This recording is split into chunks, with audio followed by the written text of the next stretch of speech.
want to get my line into the water and start gathering weeds, no matter how small.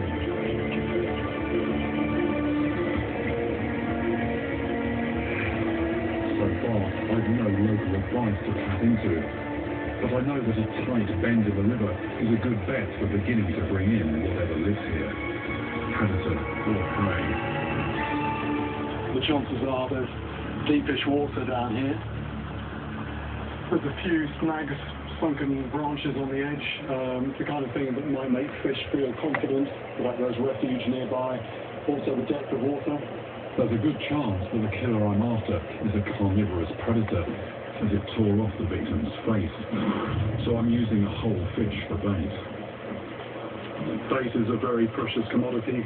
It doesn't last very long in this heat. There's a lot of hope resting on this fish here.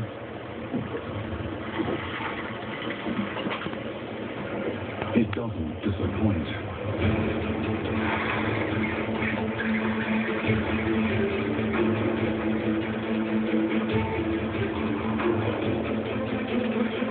It looks like some kind of freshwater stingray. I'm trying to slide it on to the beach here. It may not be the biggest monster in the river, but stingrays are the most feared fish in South America. They're responsible for countless injuries every year. Stab-proof gloves will protect me from its venomous, barbed tail.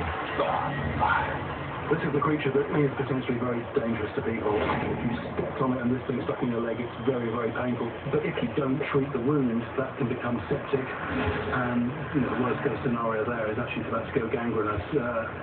Remove the limb. If you don't do that, that's fatal as well.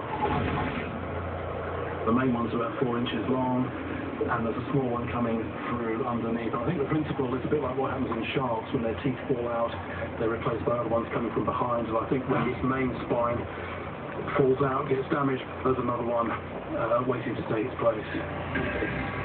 But as dangerous as its tail is, this stingray doesn't have the hardware to tear somebody's face off. It hasn't really got teeth, well it has, but they're so close together that it forms almost like a grinding plate. There's a bit of roughness there, almost like tiles, with each tile slightly pointed, and the actual jaw is quite muscular. It's got good crushing force there. Without the weaponry to rip flesh from bone, the river stingray is off my suspect list. But what other deadly creatures live alongside the ray in these murky waters?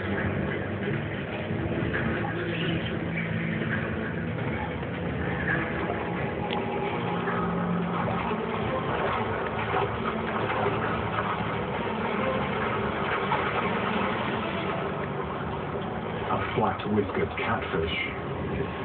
This has got teeth, but I mean they're not very big. They're very small, very close together. The effect is more like sandpaper. Those ghost cats don't show up.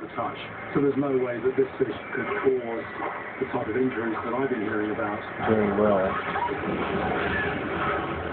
But a nice plump catfish might well be on the menu for a bigger, more voracious predator, which could be lurking nearby.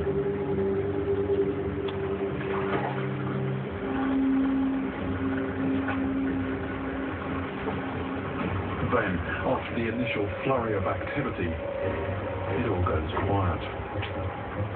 There you are.